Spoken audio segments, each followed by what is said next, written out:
Hello, welcome to Lazada Insider, featuring knowledge that makes a difference. We share trusted insights, forward-looking perspectives, and exclusive expert interviews to keep you ahead of the curve. Hello everyone, welcome to Lazada Insider, Winning the Beauty Digital Shelf Special Series. I'm your host, Chen. Evocative beauty has always been at the forefront of innovations and creativities. As Southeast Asian consumers resume social activities, they seek to express themselves through evocative beauty.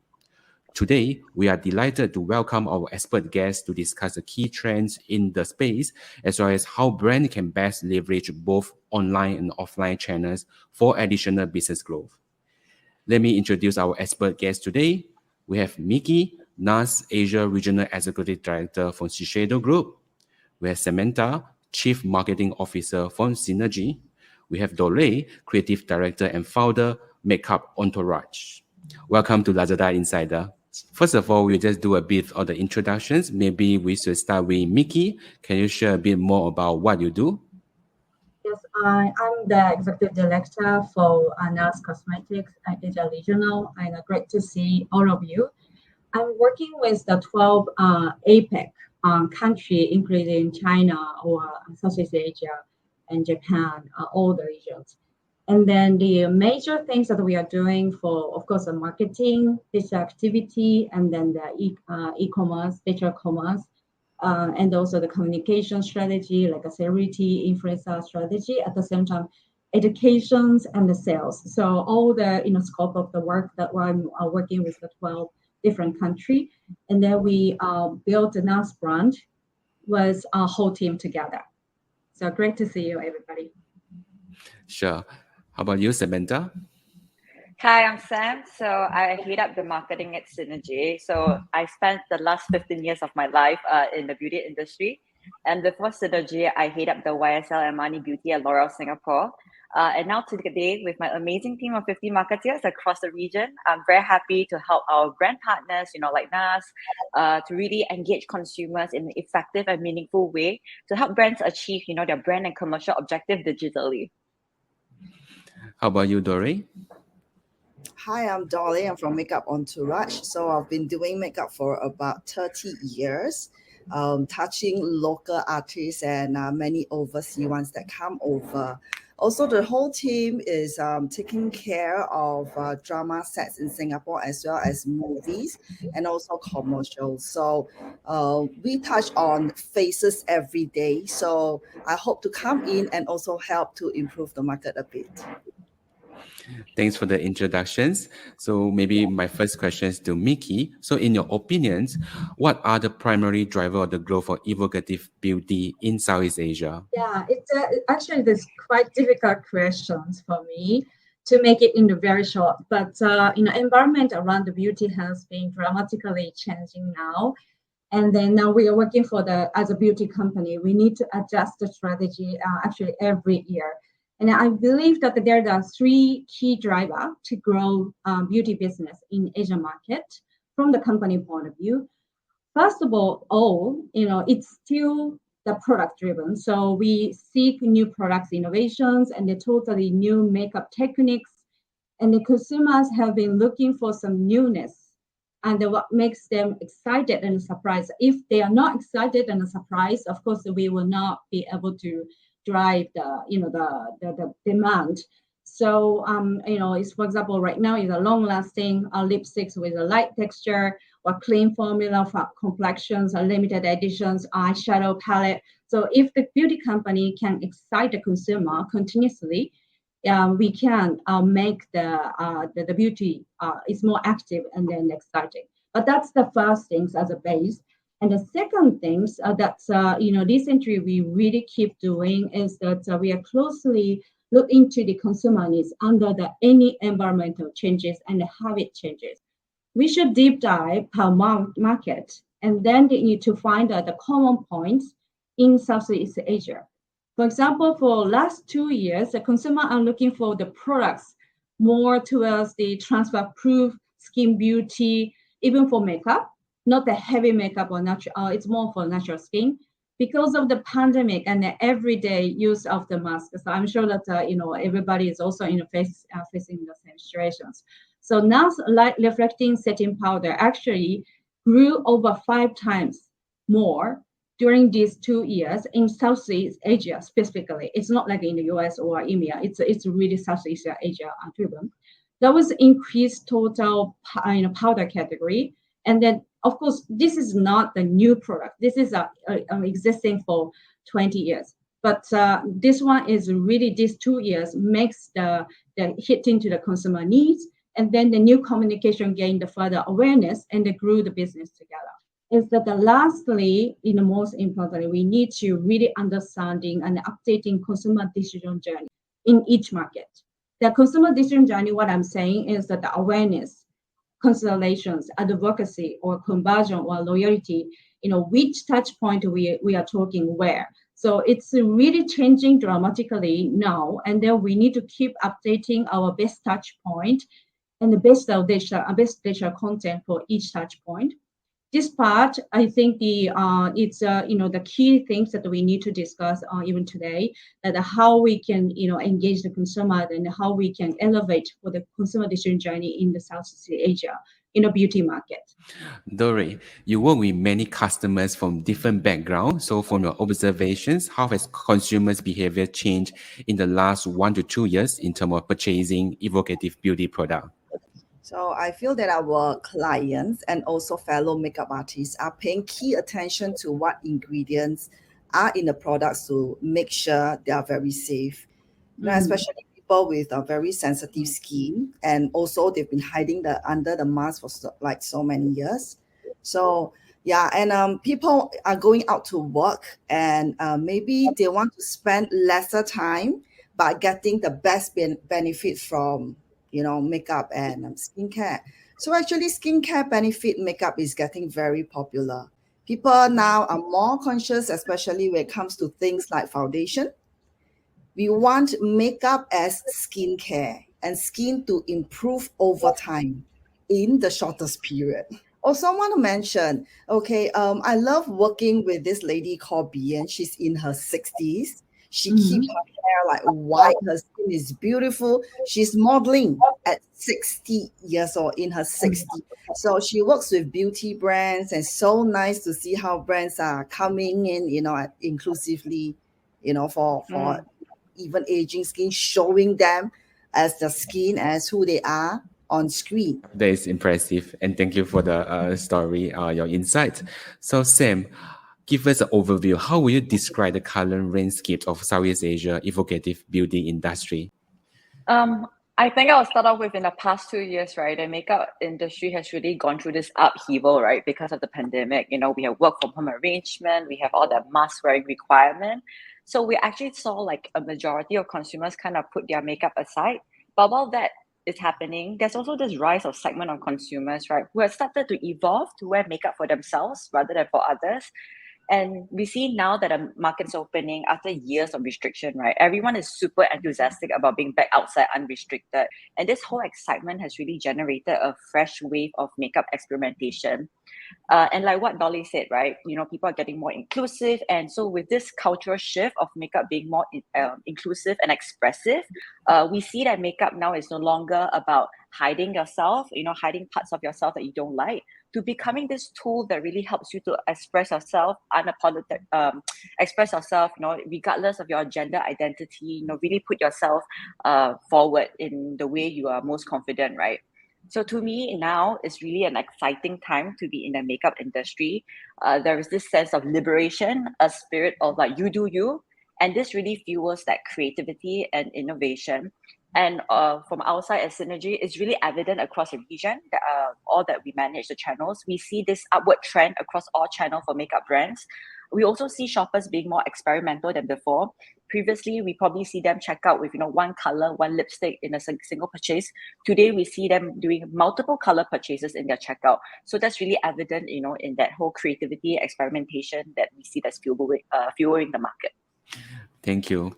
Miki, go back to your earlier point about digital consumers, digital journey. So definitely we know that digital commerce has made beauty product more accessible, but what exactly the impact has the rise of digital commerce had on the evocative beauty industry in your opinion? Yeah, it's a very changing point, and then everybody is facing. Right now, the beauty company in Sepec has been previously in 2019 focused on the brick and mortars, and the consumer in digital commerce versus brick and mortars, consumer. We believe that two different segments that we are talking about. But right now, and then at the time we are talking about O2O, offline to online strategy. But now it's completely over for these kind of things. And then for these 3 years, the digital commerce opportunity, including Lazada, has been elevating dramatically, and it's the key channel to grow the market. So, for example, for NARS, is a triple the digital commerce business in these 3 years. That means the channel is so important for us. So now I think we cannot say that the consumer is different in each channel. So that's the real omni-channel opportunity is coming into the market. So the consumer experience like omni-channel, that during the pandemic time, they cannot go into the brick and mortars, and then they are getting used to using the digital commerce as well. So the real omni-channel purchase and then the no hurdle to buy any of the beauty product in the digital commerce. So we definitely need to consider that how we can support this omni-channel purchasing behavior. And then, for example, we just need to have more the digital content to really let them feel the comfortable to buy the products and then comfortable to choose the products. Number two is that the investing technology for the digital commerce, and then we just need to put the budget try on, or even the foundation finder is the one that we just take a photo and then pick up the shade, the color for you. So these kind of things is definitely necessary for the new world. And then most importantly, we also need to manage the consumer services in each channel. Otherwise, we do not, previously we really focused on the brick and mortar, how to serve the loyalty through the brick and mortar. But now it's not a case. Even the consumer loyalty was be built by the digital commerce as well. So the consumer services is really important in each channel. So these are the area that we are now, doing these 3 years. And therefore, until the next year, I think we just need to really think about, okay, now is the omni-channel started, and how to manage the consumer data in this omni-channel world. So that's the next step that we definitely need to go in for the loyalty, for how we can build the consumer data and then how we can relate to the consumer furthermore. Yeah, that brings me to my next questions about O2O. So Samantha, in your opinion, how can evocative brands best leverage on these O2O trends in the market? Exactly what Miki has said previously, right? Offline has always been the priority, and then we've witnessed a shift, right, into online omni, which was really accelerated by the pandemic. So with this blurring of the online and offline world into one, what's really important is really brands to have a very clear channel differentiation strategy. And we need to think about how we can get shoppers to engage with us both online and offline. How can we excite them with retailtainment? But the online world comes with its own challenges, right? Because it lacks a sensorial experience, it lacks the presence of makeup artists and beauty advisors to really facilitate a purchase journey. So we really need to enlist the help of technology, right, to help brands to match their offline experience with their online experience. So tools like what Miki mentioned, augmented reality, even things like live shows, these are really things that brands can tap on to growth, to drive their growth. So live show in particular, right? I look at it like your offline store activation. This is something that brands can really leverage on as their online retailtainment, to create that buzz, the awareness for their digital storefront. To me, these are different ways, tools that, brands can leverage on to really drive that, business growth online. Thanks. Dollei, anything to add on? Okay, from what I observe from brands like NARS, for example, they have integrated technology into the whole entire consumer experience, so people can try lipstick virtually before they purchase.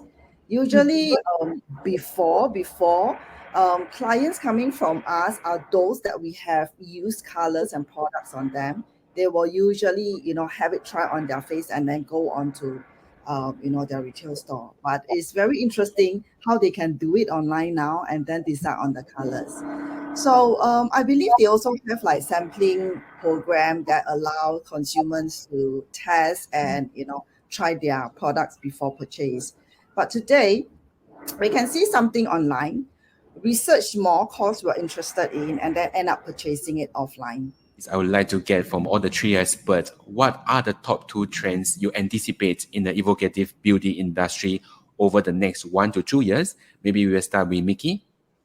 Yes, it's also a very difficult question, but I also think right now, I would say the hyper personalizations is the key in the omni-channel purchasing. So that, as I said, the omni-channel, the consumer digital journey is really changing.